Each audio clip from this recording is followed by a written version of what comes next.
बिस्मिल्लाहिर्रहमानिर्रहीम। अस्सलाम वालेकुम स्टूडेंट्स, उम्मीद है आप सब खैरियत से होंगे।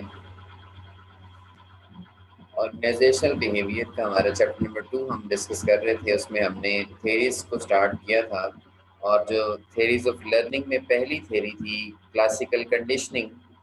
अपने लास्ट लेक्चर में हमने उसके ऊपर बात की थी, क्लासिकल कंडीशनिंग के ऊपर। उसकी डिफरेंट एग्जांपल्स के थ्रू मैंने आपको जो है एलेबोरेट भी किया था कि क्लासिकल कंडीशनिंग क्या होती है, उसमें अनकंडीशनल स्टिमुलस क्या होता है, अनकंडीशनल रिस्पांस क्या होता है। इसमें मैंने आपको फूड की मिसाल दी थी, ठीक है, और आपको मैंने बेल की मिसाल दी थी। वो क्लासिकल कंडीशनिंग वाली आपकी थेरी थी। नेक्स्ट आज हम जो है वो मूव करने जा रहे हैं। नेक्स्ट अपनी थेरी है जिसे हम कहते हैं जी ऑपरेंट कंडीशनिंग, ठीक है। ऑपरेंट कंडीशनिंग से क्या मुराद है, इस थ्योरी का मतलब क्या होता है? A type of conditioning in which desired voluntary behavior leads to reward or prevent a punishment.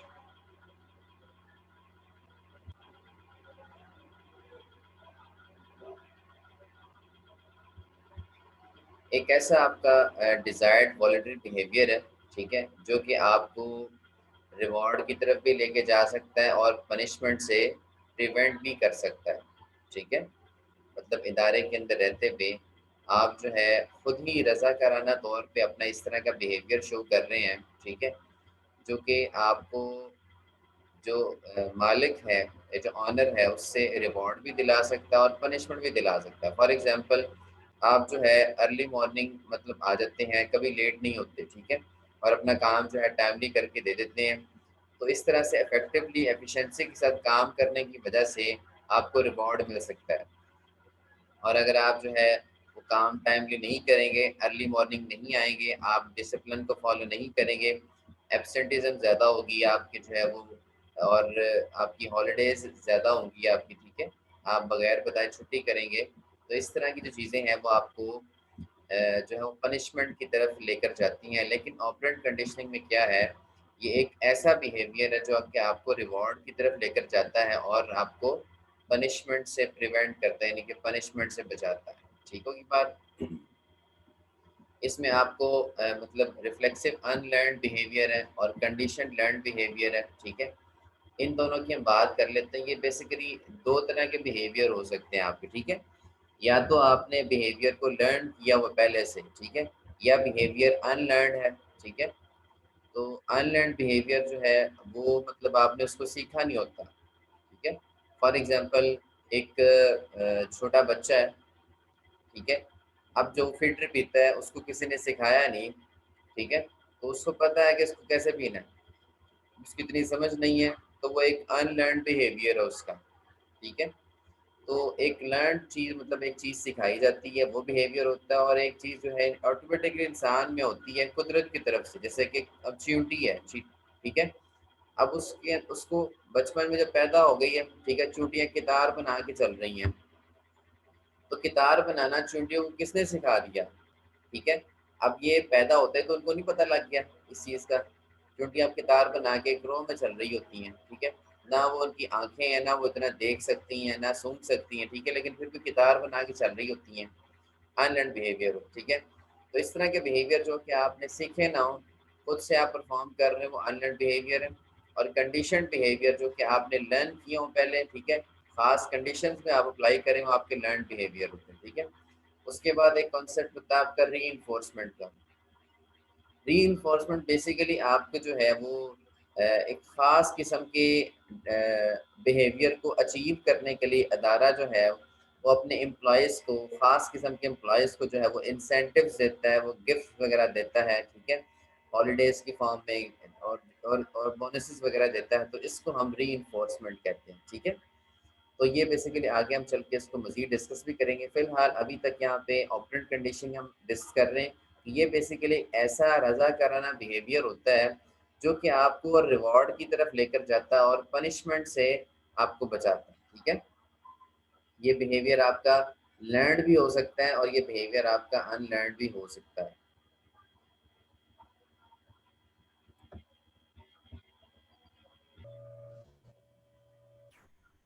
Next हम इसमें चलते हैं जी सोशल लर्निंग थ्योरी पे, ठीक है।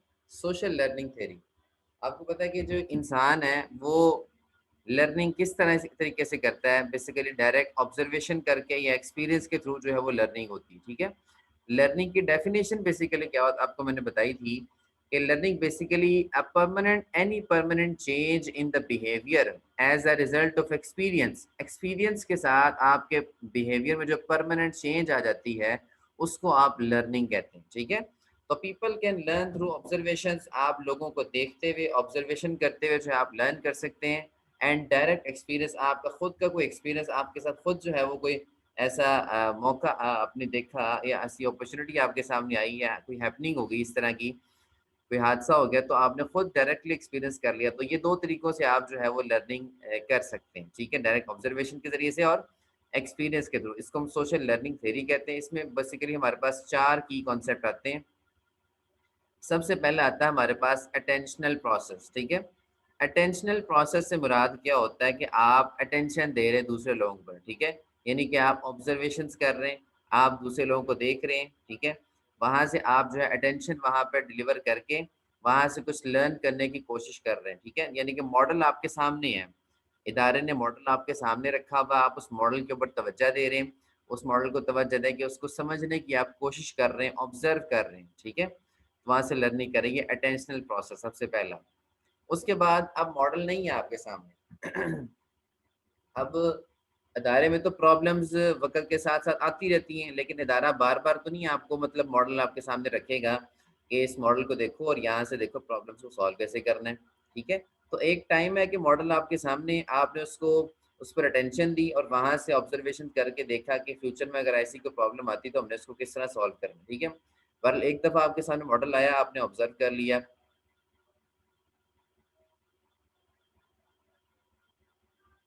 नेक्स्ट जो है आप जो है रिटेंशन प्रोसेस से मुराद क्या है कि अब जो आपने उस मॉडल से सीखा, आपके लिए ज़रूरी है कि आप उसको अपने माइंड में रिटेन करके रखें, ठीक है। रिटेन क्यों करना है आपने, ताकि फर्दर जो है आप उस मॉडल को कहीं अप्लाई करके प्रॉब्लम्स को सॉल्व कर सकें, ठीक है।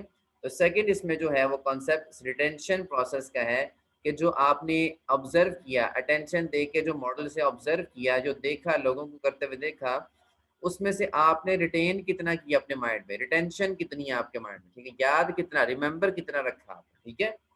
तो सेकंड प्रोसेस रिटेंशन का आपका, फॉर एग्जांपल आप क्लास में हैं, आपने देखा जी टीचर ने पूरा घंटा एक लेक्चर पढ़ाया है, आप टीचर को ऑब्जर्व करते रहे, आपने टेंशन दी, तवज्जो देने की कोशिश की कि टीचर ने फार्मूलाज बताई और प्रॉब्लम्स बताई हैं कि किस प्रॉब्लम को कैसे सॉल्व करना है। अभी तो बोर्ड पे आपके सामने सारा लिखा हुआ है, ठीक है, आप उसको ऑब्जर्व कर रहे हैं, ठीक है, आप उसको अपने माइंड में बिठाने की कोशिश कर रहे हैं। तो सेकंड प्रोसेस क्या है कि उसमें से आपने कितना अपने माइंड में बिठा लिया, कितना रिटेन कर लिया, ठीक है। वो रिटेंशन प्रोसेस है कि how much the percent of that lecture you have to retain in your mind, ठीक है। या आपने कितना रिटेन कर लिया, ठीक है, कितना रिटेन कर लिया, वो सेकंड प्रोसेस आ जाएगा आपका। अब जो उससे अगला प्रोसेस है थर्ड जो है वो मोटर रिप्रोडक्शन प्रोसेस क्या है, जब आपके सामने नेक्स्ट को इस तरह का क्वेश्चन आता है, ठीक है। अब बारी ये है कि आपने जो रिटेन किया था, जो सीखा था और जो फिर अपने माइंड में रिटेन किया था, उन्हीं फार्मूलाज को लगा के, उन्हीं मतलब मेमोरी को रिकॉल करके आप जो है उसको अप्लाई करने की कोशिश करें, ठीक है। रिप्रोडक्शन, अपने जो माइंड, अपने माइंड में दोबारा से इमेज जो है, दोबारा से तस्वीर लेकर आएँ और जो उस तरह की प्रॉब्लम्स आ रही है उसको दोबारा से उसी तरीके से हल करने की आप कोशिश करें। इसको हम कहते हैं मोटर रिप्रोडक्शन प्रोसेस।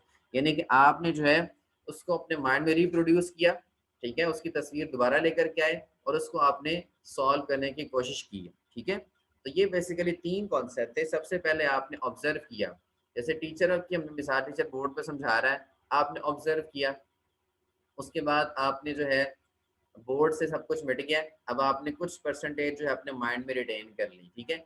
अब टीचर ने आपको एक फिर से सवाल दिया है, अब वहाँ पे आप जो है वो जो कितना रिटेन आपने किया होगा उसके अकॉर्डिंग जो है आप परफॉर्म कर रहे हैं वहाँ पे, ठीक है, उसको अप्लाई करें। यानी कि अब इसी बात को अगर हम इदारे के अंदर ले आए, ठीक है, इदारे में भी आप कुछ सीख रहे होते हैं ऑब्जर्वेशन के जरिए से, डायरेक्ट एक्सपीरियंस से आप सीख रहे होते हैं, ठीक है। फिर आप अपने माइंड, फिर बाज़ औक़ात आपके पास सीखने के लिए कोई सामने कोई चीज़ नहीं होती, लेकिन आप अपने प्रीवियस नॉलेज को इस्तेमाल करते हैं जो आपने अपने माइंड में रिटेन किया होता है, ठीक है। उसी नॉलेज को, उसी स्किल्स को, उसी एक्सपीरियंस को इस्तेमाल करते हुए आप इस तस्वीर को दोबारा से अपने माइंड में लाते हैं और उसको अप्लाई करने की कोशिश कर रहे होते हैं। इसको मोटर रिप्रोडक्शन प्रोसेस कहते हैं, ठीक है। लास्ट इसमें एज ए री प्रोसेस क्या होता है, इसमें बेसिकली इदारा जो है वो खुद आपको आपसे एक डिज़ायर्ड जो है वो बिहेवियर एक्सपेक्ट कर रहा होता है कि आप ख़ास किस्म की सिचुएशन में ख़ास किस्म का बिहेवियर जो है वो परफॉर्म करेंगे, और इसके लिए इदारा आपको जो है वो कुछ बेनिफिट्स वगैरह, कुछ इंसेंटिव्स वगैरह इस तरह की कुछ चीज़ें दे सकता है, ताकि आप जो अपना बिहेवियर है वो इदारे की एक्सपेक्टेशंस के मुताबिक जो है, उसके डिज़ायर के मुताबिक जो है वो वहाँ पे उस तरह से परफॉर्म करें, ठीक है। तो ये बेसिकली हमारी सोशल लर्निंग थ्योरी थी, जिसमें हमने डिफरेंट मतलब की कॉन्सेप्ट को पढ़ा, ठीक है, कि हमने देखा कि हम किस किस तरीके से लर्निंग कर सकते हैं, डायरेक्ट एक्सपीरियंस से कर सकते हैं, ऑब्जर्वेशन से कर सकते हैं। पहले ऑब्जर्व करना है, फिर उसको अपने माइंड में रखना है, फिर उसको अपने वहाँ पे किसी उस तरह की सिचुएशन में अप्लाई करना है, ठीक है। तो यहाँ तक जो है वो सोशल लर्निंग थ्योरी थी आपकी, ठीक है। नेक्स्ट इसमें हमारे पास आ जाती है जी थ्योरीज ऑफ लर्निंग, अभी कंटिन्यू है, ठीक है। शेपिंग बिहेवियर, ठीक है। शेपिंग बिहेवियर से क्या मुराद है, systematically reinforcing each successive step that moves an individual closer to the desired response, ठीक है।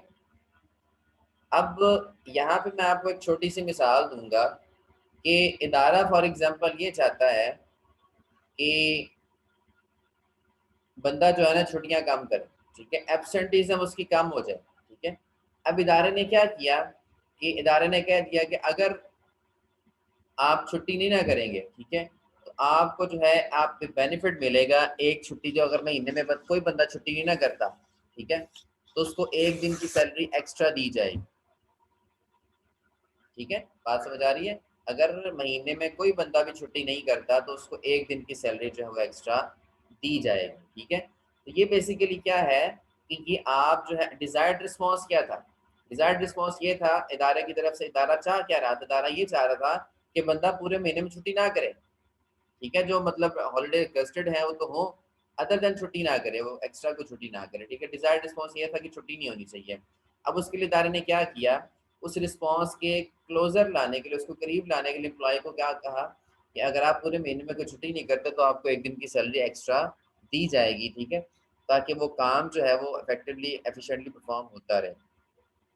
अब यहाँ पे वो बात कर रहा है systematically reinforcing each successive step, ठीक है। कहता है कि अगर आप इसी तरह से करते रहें बार बार, जब भी मतलब कोई एक बंदा, अगर फॉर एग्जांपल एक बंदा है उसने एक महीने कोई छुट्टी नहीं की, आपने उसको जो है ना एक दिन की सैलरी एक्स्ट्रा दे दी, ठीक है, फिर अगले महीने भी कोई छुट्टी नहीं की आपने उस बंदे ने, तो अगले महीने इदारे ने उसको कोई सैलरी एक्स्ट्रा नहीं दी, फिर अगले महीने उसने कोई छुट्टी नहीं की, फिर इदारे ने कि कभी दे दी सैलरी और कभी ना दी, ठीक है। इस तरह से वो मतलब फिर बाद में सोचे कि यार कभी मिल जाती है कभी नहीं मिलती, तो वो फिर दोबारा से एब्सेंटिज्म की तरफ आना शुरू हो जाएगा, ठीक है। तब इस तरह से यहाँ पे जो बात की जा रही वो ये है, कहता जी आपने ईच सक्सेसिव स्टेप पे जब जब वो परफॉर्म कर रहा है, ठीक है, आपने हर उसकी अचीवमेंट पे उसको सराहना है, आपने हर उसकी अचीवमेंट पे उसको बेनिफिट्स देने हैं, आपने हर उसकी अचीवमेंट पे उसको इंसेंटिव्स देने हैं, ठीक है। जब आप इस तरह से करेंगे ना तो आपका जो डिजायर्ड रिस्पॉन्स होगा उसकी, आप जो आप चाह रहे होंगे ना वो वही करना शुरू हो जाएगा, वो उसके बहुत करीब आ जाएगा, ठीक है। फॉर एग्जाम्पल एक और हम इसकी मिसाल लेते हैं, आपने जो है फॉर कोई काम जो कोई टास्क एक बंदे को दिया, ठीक है, अब उसने जो है वो मतलब उसका 10% कम्प्लीट कर लिया, आपने उसको बेनिफिट दे दिया कोई, ठीक है। नेक्स्ट 10% उसने कंप्लीट किया, आपने फिर उसको बेनिफिट दे दिया, यानी कि ईच सक्सेसिव स्टेप, वो 10 स्टेप में था काम, तो हर स्टेप पे आपने उसको बेनिफिट दिया। हर स्टेप पे जब आप बेनिफिट देंगे ना बंदे को, जो काम करने वाला बंदा एम्प्लॉय है उसको, हर स्टेप पे अगर आप बेनिफिट दे रहे होंगे ना, इंसेंटिव्स दे रहे होंगे, तो फिर जिस किस्म का आप रिस्पॉन्स उससे चाह रहे होंगे ना, वो उस किस्म के रिस्पॉन्स के बहुत करीब आ जाएगा, उसी किस्म का रिस्पॉन्स आपको देना शुरू हो जाएगा। इसको हम कहते हैं शेपिंग बिहेवियर। सिस्टमेटिकली आप सिस्टम के थ्रू री कर रहे हैं, हर उसके काम के बाद उसको आप जो है सराह रहे हैं, हर उसके काम के बाद हर ईच स्टेप के बाद आप उसे इंसेंटिव्स दे रहे हैं, बेनिफिट्स दे रहे हैं, तो फिर वो जो है that moves an individual closer, वो इंडिविजुअल को क्लोज कर देगा उस रिस्पॉन्स के जो आप चाह रहे हैं। अब इसमें की कॉन्सेप्ट क्या देते हैं, री is required to change behaviour, ठीक है। अगर आप किसी बंदे का को बिहेवियर चेंज करना चाहते हैं अपने मुताबिक, तो आपको रीइंफोर्समेंट करना ज़रूरी होगी। रीइंफोर्समेंट क्या है कि आपको उसको जो है वो मोटिवेट भी करना होगा, उसको इंसेंटिव्स भी देने होंगे, बेनिफिट्स भी देने होंगे। ये सारे के सारे रीइंफोर्समेंट में आती हैं चीज़ें, ठीक है। Next is some rewards are more effective than others. बाज़ रिवॉर्ड जो हैं वो दूसरे रिवॉर्ड से ज़्यादा इफेक्टिव होते हैं, ठीक है, तो ये भी देखना है आपने। The timing of reinforcement affects the learning and speed and performance, ठीक है। कहते हैं जी timing and re of reinforcement, ये बड़ी इंपॉर्टेंट चीज़ है कि आप जो है फॉर एग्जांपल एक बेनिफिट आपने आज दिया है, ठीक है, अगला बेनिफिट जो है आप मतलब 5-6 महीनों बाद जाके दे रहे हैं, तो ये बड़ा फर्क पड़ेगा इससे बिहेवियर के ऊपर और परफॉर्मेंस के ऊपर, ठीक है।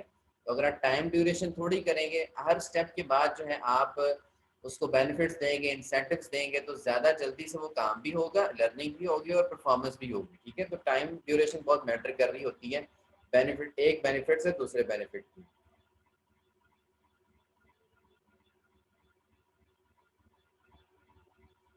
इसके बाद नेक्स्ट हम बात करते हैं टाइप्स ऑफ रीइंफोर्समेंट, जिसकी मैं आपसे पहले बात कर रहा था कि रीइंफोर्समेंट की कुछ टाइप्स होती हैं। इसमें पॉजिटिव रीइंफोर्समेंट है, नेगेटिव रीइंफोर्समेंट है, पनिशमेंट है और एक्सटिंक्शन है, ठीक है। तो बहुत आसान सी है। सबसे पहले हम बात कर रहे हैं पॉजिटिव रीइंफोर्समेंट की, ठीक है। अब रीइंफोर्समेंट का मतलब तो आपको बेसिकली समझ आ गया है कि जब आप कोई ख़ास किस्म का डिज़ायर्ड बिहेवियर एम्प्लॉई से चाह रहे होते हैं, तो आप एम्प्लॉई को जो है वो कुछ बेनिफिट्स देते हैं, कुछ आप जो है वो बोनसेस देते हैं, इंसेंटिव्स वगैरह प्रोवाइड करते हैं, कोई हॉलिडे दे दी है आपने, ठीक है, या एक्स्ट्रा सैलरी दे दी है आपने। तो इस किस्म के काम सारे के सारे रीइंफोर्समेंट कहलाते हैं। अब पॉजिटिव रीइंफोर्समेंट क्या है? Providing a reward for desired behaviour. अगर आप ख़ास किस्म का बिहेवियर चाह रहे हैं और उसके लिए आप जो है कोई रिवॉर्ड दे रहे हैं, तो इसको हम कहते हैं जी पॉजिटिव रीइंफोर्समेंट, यानी कि ख़ास किस्म का बिहेवियर, यानी कि एब्सेंटिज़म, फॉर एग्जांपल एब्सेंटिज़म जो है वो ख़त्म करनी थी, ठीक है। लोगों के जो है बिना बिना बताए छुट्टी ख़त्म करनी एम्प्लॉई की आपने, ठीक है। तो उसके लिए आपने एक रिवॉर्ड रख दिया, आपने सैलरी 1 दिन की एक्स्ट्रा लगा दी कि जो छुट्टी कोई नहीं करेगा उसको एक सैलरी एक्स्ट्रा मिलेगी। आपने बेसिकली एक डिज़ायर्ड बिहेवियर को अचीव करने के लिए एम्प्लॉय के आपने उसको रिवॉर्ड दिया। इसको हम कहते हैं जी पॉजिटिव रीइंफोर्समेंट। अब नेगेटिव रीइंफोर्समेंट से क्या मुराद है? कहते हैं जी removing an unpleasant consequences when the desired behaviour occurs. अब यहाँ पे आप जो है कोई उसको इंसेंटिव्स बेनिफिट्स नहीं दे रहे, बल्कि यहाँ पे जो आपका डिज़ायर्ड बिहेवियर था ना उसको अचीव करने के लिए जो हालात ऐसे जो पैदा हो जाते हैं, जो डिज़ायर्ड बिहेवियर को अचीव नहीं करने देते, उन हालात को आप रिमूव कर रहे हैं। फॉर एग्ज़ाम्पल ऐसे कुछ कंसीक्वेंसेज़ हैं, कोई अनप्लेज़ेंट इवेंट्स आ जाते हैं जो कि एम्प्लॉयी को काम करने से रोक रहे होते हैं, ठीक है? तो उन इवेंट्स को, उन अनप्लेज़ेंट जो है वो इवेंट्स को, कंसीक्वेंसेज़ को आपने रिमूव कर देना है, ताकि जो आपका एम्प्लॉयी है, वो जिस बिहेवियर पर काम कर रहा है, वो उस बिहेवियर को अचीव भी कर पाए, ठीक है? पहले में आपने रिवॉर्ड देकर एक खास किस्म का बिहेवियर अचीव कर लिया, करवा लिया एम्प्लॉय से। नेक्स्ट में आप जो उसको कोई रिवॉर्ड नहीं दे रहे, बल्कि उसके लिए आसानियाँ पैदा करने की कोशिश कर रहे हैं। उसके लिए जो अनप्लेज़ेंट इवेंट्स थे, नाखुशगवार जो वाक़यात थे या फिर उस मौका था, उनको आप ख़त्म करने की, रिमूव करने की कोशिश कर रहे हैं, ताकि वो जो अपना बिहेवियर है, उसको वो डिज़ायर्ड बिहेवियर को अचीव कर ले, उसमें अपने बिहेवियर को परमानेंट चेंज कर लें, ठीक है? इसको हम नेगेटिव रीइंफोर्समेंट कहते हैं। पनिशमेंट से क्या मुराद है? पनिशमेंट से मुराद ये है, यहाँ पे आप कोई रिवॉर्ड नहीं दे रहे, यहाँ पे आपने फॉर एग्जांपल कोई ऐसी कोई रिस्ट्रिक्शन लगा दी है, अनडिज़ायरेबल कंडीशन लगा दी है, ठीक है? कि अगर आपने ऐसा काम किया तो आपको मतलब इदारे से आपकी छुट्टी हो सकती है, ठीक है? फॉर एग्जांपल अगर आपने रेस्ट्रिक्शन लगा दी कि अगर कोई बंदा डेली बेसिस पे जो लेट आ रहा है, ठीक है? 3 दिन अगर लेट आएगा तो उसको 1 छुट्टी मानी जाएगी, ठीक है? अगर बंदा 10-10 छुट्टियाँ कर रहा है, तो उसकी सूरत-ए-हाल में हम उसको पनिश करेंगे, उसको हम इदारे से किक आउट कर देंगे, ठीक है?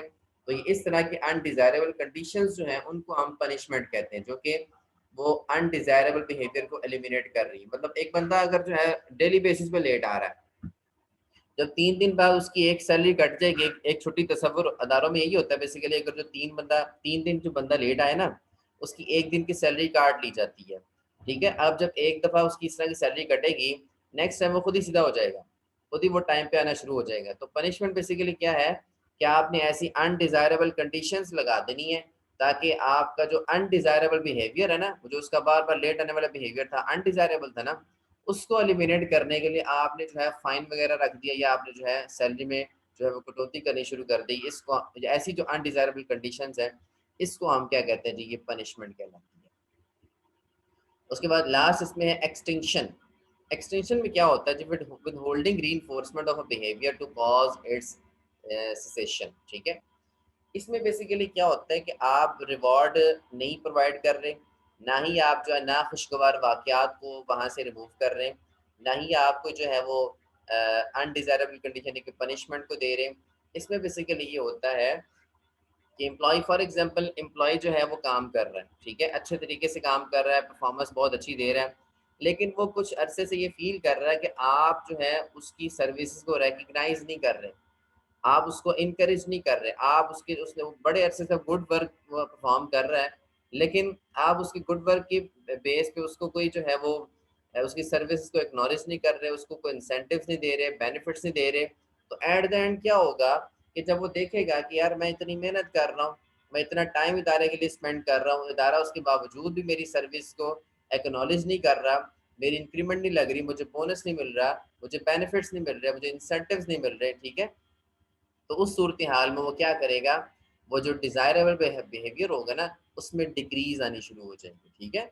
तो ये बेसिकली उस वक्त किया जाता है जब डिज़ायरेबल बिहेवियर में डिक्रीज लानी मकसूद हो, तो उस सूरत हाल में एक्सटिंक्शन की जाती है, यानी कि बेनिफिट्स देने छोड़ दिए जाते हैं। जब बेनिफिट्स देने छोड़ दिए जाएंगे, री छोड़ दी जाएगी, तो जारी बात है जो डिज़ायरेबल बिहेवियर है उसके अंदर डिक्रीज आनी शुरू हो जाएगी, परफॉर्मेंस भी लो होनी शुरू हो जाएगी, ठीक है। तो ये बेसिकली री के जो है वो चार मेन टाइप्स थी। इसके बाद इसमें दो तरह की टाइप्स हो सकती हैं, एक होती है कंटिन्यूस रीइंफोर्समेंट और एक होती है इंटरमिटेंट रीइंफोर्समेंट। कंटिन्यूस से मुराद, कंटिन्यूस से यहाँ मुराद क्या होता है कि आप जो है हर स्टेप पे अगर आप इंसेंटिव्स दे रहे हैं, ठीक है, एम्प्लॉय ने एक स्टेप कंप्लीट कर लिया, ठीक है, आपने उसको बेनिफिट दे दिया, दूसरा कंप्लीट कर लिया आपने उसको बेनिफिट दे दिया, तीसरा स्टेप कंप्लीट कर लिया बेनिफिट दे दिया, ठीक है। यानी कि अगर एक काम को आपने 5 स्टेप में तकसीम किया हुआ, तो हर स्टेप पे अगर आप बेनिफिट दे रहे हैं, तो इसको हम ईच टाइम पे आप जो है बेनिफिट दे रहे हैं, तो उसको हम कंटिन्यूस रीइंफोर्समेंट कहते हैं, ठीक है।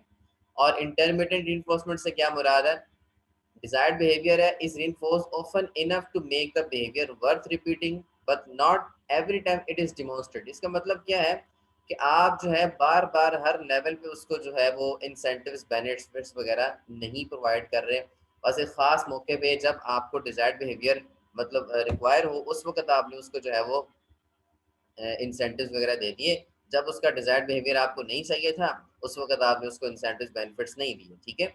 तो दोनों नाम से ही ज़ाहिर है कंटिन्यूस क्या है, हर स्टेप पे जो है आप दे रहे हैं बेनिफिट्स वगैरह, ताकि आपको कंटिन्यूसली उसका डिज़ायर्ड बिहेवियर चाहिए, ठीक है। अगर आपको उसका कंटिन्यूसली डिज़ायर्ड बिहेवियर नहीं चाहिए तो आपने जब चाहिए था उस वक्त दे दिया, जब नहीं चाहिए तो नहीं दिया, ठीक है। तो इसको कभी कभी दिया जाए वो इंटरमीडिएट इन्फोर्समेंट है, और जो कंटिन्यूसली हर स्टेप पे बेनिफिट्स इंसेंटिव्स दिए जा रहे हैं वो आपकी कंटिन्यूस रीइंफोर्समेंट में आ जाएंगे, ठीक है। उसके बाद शेड्यूल्स की बात की जाती है, स्केड्यूल्स कह लें इसको, of reinforcement. Fix interval schedule, rewards are spaced at uniform time interval, ठीक है। कि रिवॉर्ड्स ऐसे भी हो सकते हैं कि 1 महीने बाद, या जो आपका शेड्यूल बना है काम का, ठीक है, कि नहीं कि एक काम एक गोल जो अचीव हो रहा है वो 2 महीनों में, फिर अगले 2 महीनों के लिए, फिर अगले 2 महीनों के लिए, तो इसमें आपको टाइम इंटरवल भी फिक्स कर सकते हैं, ठीक है। तो टाइम के हवाले से आप जो बेनिफिट्स वगैरह प्रोवाइड किए जा रहे हैं, ठीक है, यूनिफॉर्म टाइम हुआ आपका, ठीक है।